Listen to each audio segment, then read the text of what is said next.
Il y avait du positif et de la construction. En revanche, je ne suis pas magicienne.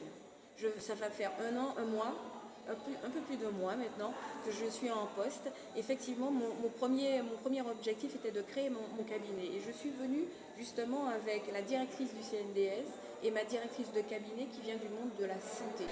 L'idée, c'était qu'on mette des visages à des fonctions. L'idée, c'est de travailler malgré la distance et de travailler en se disant on a déjà créé une première relation. La deuxième chose, ça a été de créer la lettre de mission. Donc du coup, 4 axes, 10 réformes. Dans l'idée, c'est d'avoir en fait du rayonnement, d'avoir en fait une filière sport économique qui répondent à ce nouveau modèle économique, qu'on soit en fait dans le respect des valeurs et qu'on soit dans une France en pleine santé. Et la dernière chose, c'est la diplomatie. Nous sommes aussi un pays frontalier et à nous de travailler dans un système géré de partenariats bilatéraux pour pouvoir être réceptif par rapport au tissu local et à la géographie. Je pense qu'on a la responsabilité d'aller aussi sur le terrain. Et plus on ira sur le terrain, plus on échangera et plus on sera efficient dans la programmation.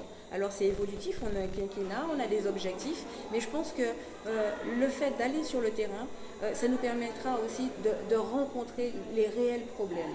Après, on fera, les assises du sport, parce que chaque région doit aussi nous remonter des informations et on sera encore une fois dans un écosystème constructif. Si je vous pose la question, c'est que vous n'êtes pas sans savoir qu'il y a une vieille revendication des ligues de football antillo-guyanaise concernant une présence au sein de la FIFA en tant que membre associé. Ils avaient reçu une fin de non-recevoir de la part de votre prédécesseur. Est-ce qu'ils ont une meilleure chance avec vous? Je vous dirais qu'il y a un pays, un drapeau, un hymne. En revanche, il faut aussi se mettre autour d'une table pour écouter les défaillances, mais je vous dirais que si c'est le fait de se déplacer, d'aller rencontrer, gérer de l'adversité, tout est construisible. Et ce qui est important, c'est d'avoir ce temps d'échange. En revanche, nous sommes tous français.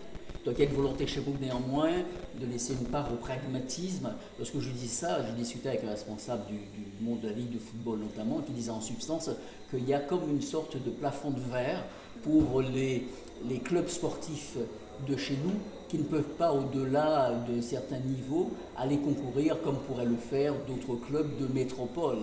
Et il regrette que pour des questions d'ordre financier ou que sais-je encore, ils ne puissent pas justement participer à cela. Est-ce que ça fait partie des éléments pragmatiques sur lesquels vous pourriez intervenir et faire en sorte que ça bouge, que ça change? Je suis une personne pragmatique, qui aime l'efficience, qui aime la performance, qui aime la réussite. En revanche, je ne suis pas impulsive. Donc du coup, je vous dirais, en plus, je suis insulaire. Donc ces revendications, je les connais de mon temps et ça ne m'a pas empêché et c'était difficile, de partir en fait de la Guadeloupe, de représenter mon île, de représenter la France, de gagner pour la France, d'être porte-drapeau d'une équipe de France et d'être aujourd'hui ministre des Sports, de ministère de plein exercice. Donc tout est évolutif. J'entends parler, j'entends être constructive. Mais en revanche, je ne tiens pas à être en fait la femme sandwich. Je suis ministre des Sports.